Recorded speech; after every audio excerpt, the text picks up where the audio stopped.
This testimony has never been shared in Western media until now. A high-ranking officer in Kim Jong-un's secret. Police reveals how the purge system actually works from the inside. He didn't just witness executions, he ordered them with a single signature. When the system turned on his own family, he made a decision that could cost his son's life. What you're about to hear exposes the machinery of terror that keeps 25 million people in silence.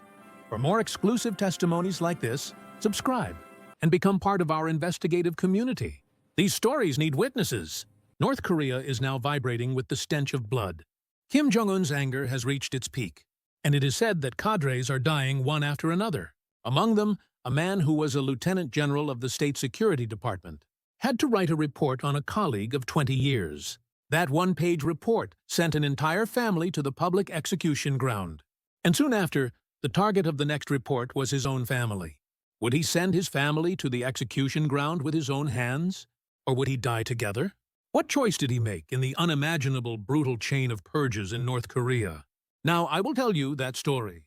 Your subscriptions and likes are the power that reveals the hidden truth of North Korea to the world.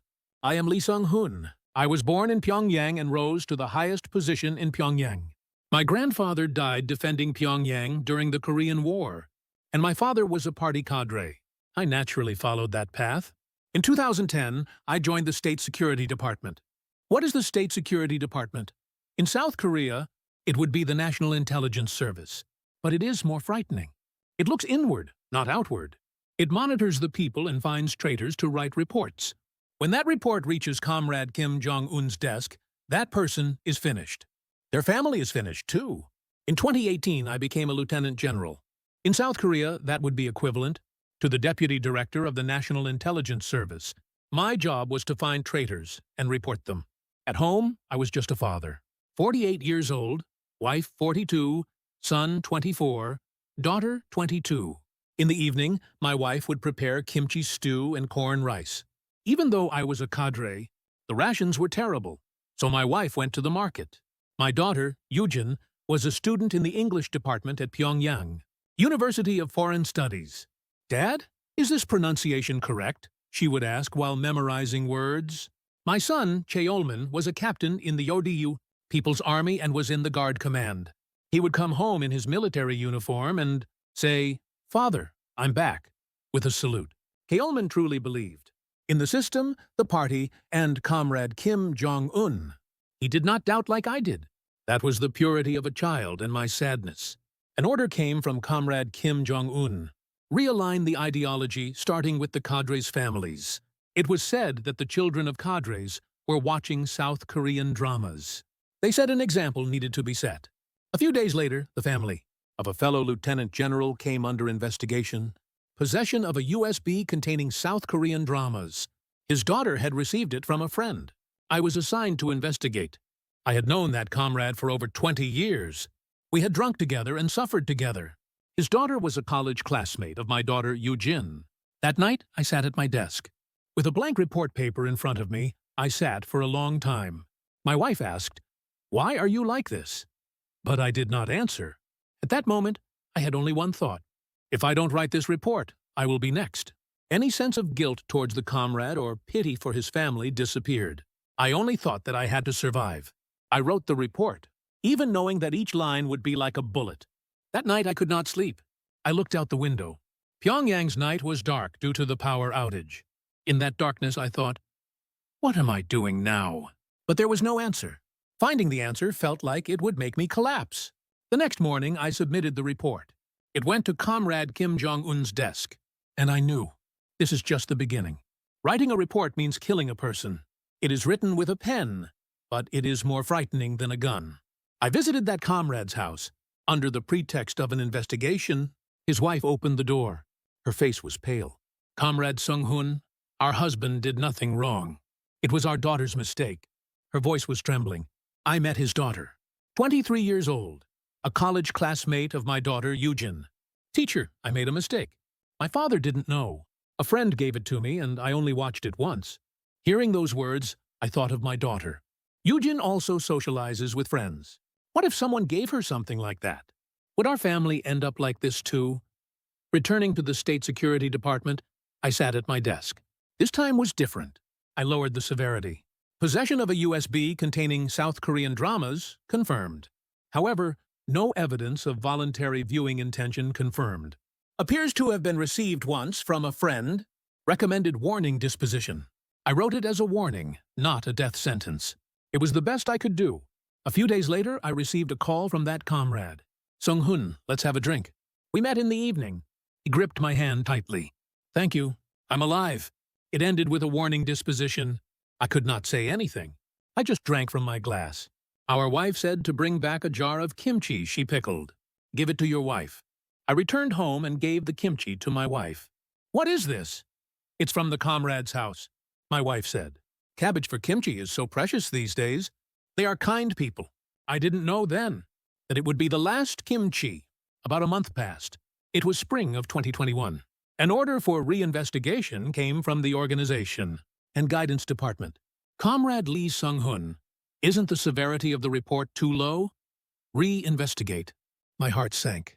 A reinvestigation means the initial investigation was wrong. It means to raise the severity. That evening, I received a call from that comrade. Sung-hun, people came again. This time, they are reinvestigating our daughter too. His voice was trembling. I'm sorry. That was all I could say. No, it's not your fault. If it weren't for you, we would have been finished long ago. It's just, I'm scared. I hung up and went home. My daughter Yoo-jin was studying English. Dad, you're back? She smiled brightly. I looked at my daughter, 22 years old, with many friends and a lot of curiosity. What if Yoo-jin also made such a mistake? The report I wrote could kill Yoo-jin. That night, I could not sleep. I thought about how to write the reinvestigation report. But the answer was already decided. The higher authorities said to raise the severity, so I had to raise it. If I didn't, I would be next. Good faith is not evidence in the system. I realized that too late. I had no choice but to write the reinvestigation report. It was an order from the higher authorities. This time, I raised the stakes.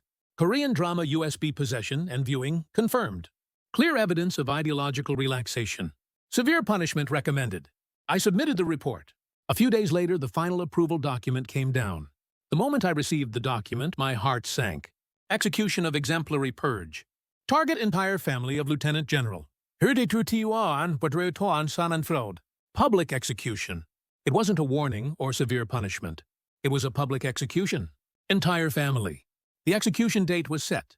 Execution site on the outskirts of Pyongyang. Officials were required to attend. That morning, I looked in the mirror wearing my military uniform. The Lieutenant General insignia felt unfamiliar. Is this me? Am I the one going to kill people? I arrived at the execution site. Many officials were there. It was quiet. Everyone knew that it could be them next. They were dragged out. The comrade, his wife, and their daughter. Their hands were tied behind their backs. The daughter's face was pale. 23 years old, the same age as my daughter. Our eyes met. It wasn't a look of resentment, just a sad look. And he nodded, as if saying, it's okay, it's not your fault. I couldn't close my eyes. I had to watch. The result of the report I wrote. The gunshots rang out. 10 shots, and it was all over. I got in the car and returned to Pyongyang. I could see the Taedong River, the river I used to walk with my father when I was young. It was beautiful then, but now it was only dark. I arrived home. My wife was waiting, having prepared dinner. Where did you go? There was some work. That's all I could say. My daughter Yoo-jin came out of her room. Dad, why are you crying? No, something got in my eye. I lied. Yoo-jin took my hand. Dad, are you okay? I hugged my daughter tightly. I hugged her for a long time. She smiled, but I couldn't let go. I couldn't sleep that night. Every time I closed my eyes, I saw that scene. I heard the gunshots. A few days later, I heard the news. The comrade's son, who was in the military, had taken his own life. After hearing the news of his father, mother, and sister's death, his entire family was gone, all because of the report I wrote. That day, the meaning of loyalty changed. Loyalty wasn't about protecting me, but about killing me. A new directive came from Comrade Kim Jong-un. Secondary ideological verification of officials' families. Particularly investigate children of positions with possible overseas contact. Targets included children of diplomats, trade workers, and foreign language majors. My daughter Yoo-jin fell into that category. Pyongyang University of Foreign Studies, English Department. My heart sank. A few days later, a secret meeting was held in the security agency conference room. It was a session to review the list of verification targets. I attended, of course. After the meeting, I returned to my desk and was organizing documents. A piece of paper was stuck in my stack of documents. Someone had accidentally left it there. It was the final approval document.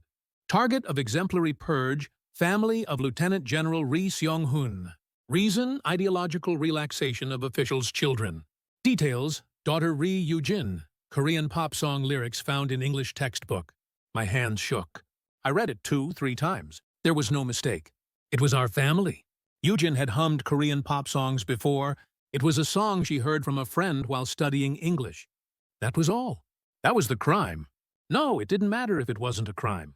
If an example was needed, anyone could become a criminal. That's North Korea. I was on my way home. People were walking on the streets of Pyongyang, and a tram passed by. It was an ordinary afternoon. But for me, it could be the last ordinary day. I arrived home. My wife was preparing dinner, and Yoo-jin was studying at her desk. Cheol-min was at his unit. I took my wife to our room.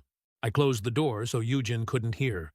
I explained the situation, that I had seen the final approval document, that our family was the next target, that we had to leave. My wife's face turned pale. She sat on the bed as if she might collapse. My wife asked, "What about Cheol-min?" I couldn't answer. I was silent for a long time. Then I said, "Let's think about it." I couldn't sleep that night. I looked out the window. I could see the lights of Pyongyang, the faint lights in the direction of Kim Il-sung Square, the city where I was born and raised, the city my grandfather protected until he died, the city where my father lived his whole life. Now we have to leave, to not die. A few days later, through an old colleague, I cautiously contacted a Chinese broker. The response came back that it was dangerous, as it was the first time a lieutenant general was defecting. But I had enough money. I had gold and dollars stashed in a villa on the outskirts of Pyongyang for years. All officials prepare like that, for the unpredictable moment that might come. The broker reportedly nodded, said it could be done, to prepare, to wait for contact. I didn't know how much time was left. It could be a day, a week, a month. We had to leave before the document was executed. It was the only way we could live. I was in contact with the broker, preparing for the escape. That evening, my son Cheol-min went out unexpectedly. He was wearing his military uniform, but his expression was dark. He was usually a bright child, but that day was different. Cheol-min said. He had been interviewed at the security command. It was an interview about his father. My heart sank. It's starting, I thought. They start with the son, to divide the family. Typical North Korean method. The interviewer asked my son if his father hadn't been acting strangely lately, if his behavior wasn't suspicious, if he hadn't been saying strange things at home, and finally said this: "If you speak now, you will live. If you remain silent, you are an accomplice." They forced a choice, to report his father or die together. They forced that choice on a 24-year-old son. I asked my son, "So what did he say?" My son said he didn't say anything, because his father didn't do anything wrong. He said he didn't say anything. He was a pure child. He truly believed that his father didn't do anything wrong, that the system was fair.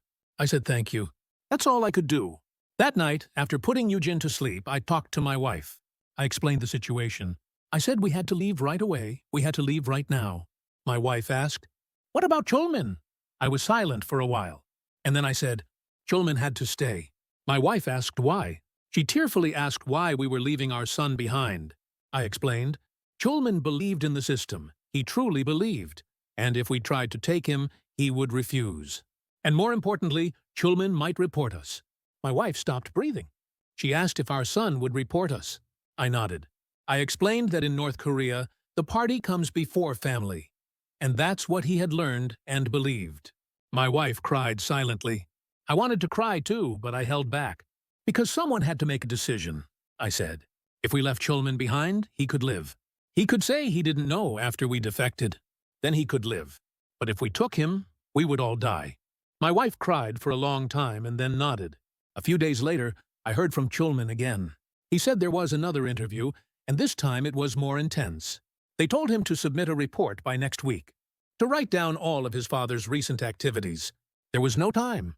Next week would be the end. Whether Cheol-min submitted the report or not, we would be investigated. I urgently contacted the broker. I said we had to leave right away. We agreed to meet at the Pyongyang Station freight yard at 4 a.m. 3 days later. I didn't want to leave my son with a crime. We had to leave before he wrote the report, before he had to choose, so he could truly say he didn't know, so he could live. It was the day before our departure. It was one evening. I had to tell my son Chulman. No, I couldn't not tell him. After dinner, I called Chulman to the study. I closed the door. My son looked at me. He seemed to already know. Was it a soldier's intuition or a son's intuition? I said. Your father has something to say. We're going on a business trip to China tomorrow. An official trip. But Chulman shook his head. His expression showed he knew it wasn't a business trip. My son asked, Why are you trying to leave? I answered, To protect Eugene. Our family is the next target. I honestly said I had seen the documents. Chulman's face stiffened. He was silent for a while. And then he asked, Couldn't he go too? His voice trembled. I shook my head. I said he had to stay. He asked why. I explained that he believed in the party, believed in the system, that it was his path. And I added, Because we're family, you have to stay. My son looked at me with an expression of not understanding. He asked why he had to stay if they were family. I couldn't answer. How do you say it? That I'm afraid you'll report us? That leaving you behind is the way to save you? A long silence followed. My son spoke first. He said he believed in the party. He said he believed in the system. He said he believed in Comrade Kim Jong-un.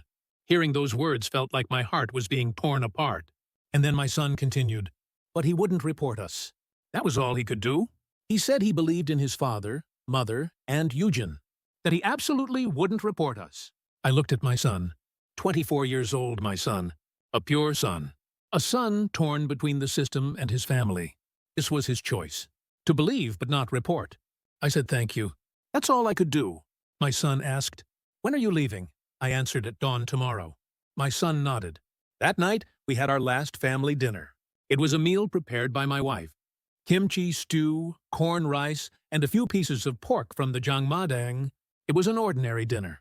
But it was our last dinner. Eugene ate without knowing anything. Chulman ate in silence. My wife ate while holding back tears. My throat was tight, and I couldn't swallow. After the meal, Chulman got up. He said he had to return to his unit. I hugged my son. I held him for a long time. My son said, Dad, it's okay, but I couldn't let go. My son left the house. He looked back once at the door. He saluted. And he left. That was the last time. The last moment I saw my son. Even now, I wonder, did my son really not report us? Or did he report us after we left? I don't know the answer. But we had to leave, because that was the only way for all of us to live. At 4 a.m. at the Pyongyang Station freight yard, I only brought my wife and daughter Eugene. We had 2 bags with gold, dollars, and clothes. The broker was waiting. There was a hiding space behind the freight truck. Eugene asked, Where are we going? I answered, a business trip to China. The truck started.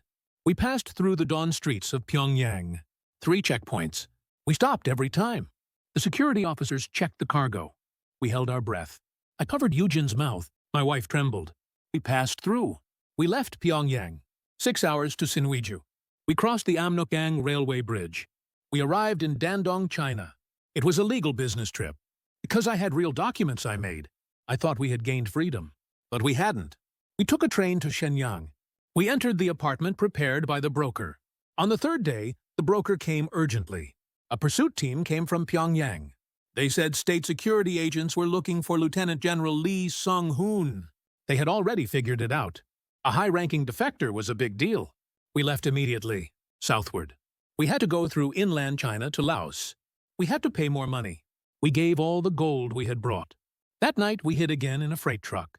Eugene also knew now that we were defecting, the child cried, asking what to do about his older brother.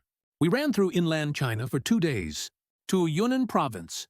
From there, we crossed into the Laos border. We walked mountain paths all night. My wife almost collapsed. Eugene, crying, supported his mother. We arrived in Laos. The broker changed. We couldn't communicate. We followed with hand gestures. We went to the Mekong River. We got on a small boat. It was a leaking boat. We crossed to the Thai side. In the middle of the river, the boat stopped. The broker held out his hand, demanding more money. We gave all the remaining dollars. He said it wasn't enough. My wife took off her necklace. It was the gold necklace I gave her when we got married. The broker accepted it and moved the boat again. We arrived in Thailand. We had to go to the Korean embassy in Bangkok. The last broker put us in a car. He dropped us off in front of the Korean embassy in Bangkok. It was freedom, real freedom. We knocked on the door. An embassy staff member came out. I said that we were defectors, that I was a lieutenant general of the North Korean State Security, asking for help. The door opened. What should I call the emotion I felt then? Relief? Gratitude? It wasn't. It was guilt. Guilt for leaving my son behind. Guilt for killing my comrade. Guilt for abandoning everything to survive. But we lived. We lived. We stepped on Korean soil. It was Incheon Airport. What should I call the feeling when I first stepped on Korean soil? My legs were shaking. I thought, I'm really alive. My wife held my hand tightly. Eugene was crying. We entered Hana Center, a place for defector settlement education. We stayed for 3 months. We learned about Korean society. We learned Korean. There were many differences from the North Korean dialect. We had to say friend instead of comrade. We had to say noodles instead of rice noodles. After leaving Hana Center, we entered a settlement village. It was an apartment supported by the government. It was small, but it was our home. In Pyongyang, we lived in an apartment for cadres, but here it was a small 20-square-meter house. But we were happy. I remember the first time we went to a convenience store. It was strange that they were open 24 hours. There were so many items: snacks, drinks, bread, cup ramen. It was a scene unimaginable in North Korea. Eugene asked, Dad, can we buy all of this? I nodded. We can buy everything, the child cried. It was the same when we went to the supermarket. There were piles of meat.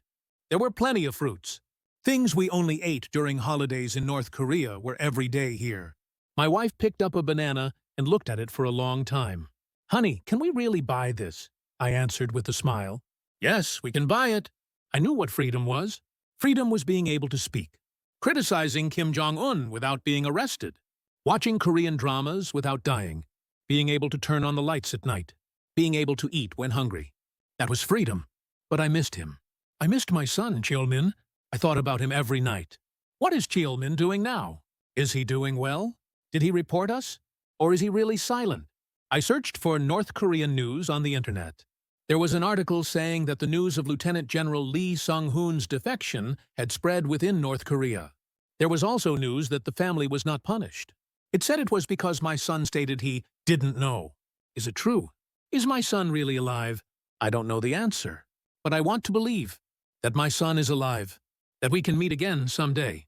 Now I live a normal life in Korea. I work. Eugene re-enrolled in university. He is learning English again at a Korean university. My wife is learning Korean food. She makes kimchi and doenjang stew. Thank you for listening to my story. I hope this story resonates with you. There are people living in North Korea, too. They are people with the same hearts as us. The system just buried them. I hope for unification. I want to see unification in our generation. So I want to meet my son Cheol-min again. I want to walk along the Daedong River in Pyongyang again.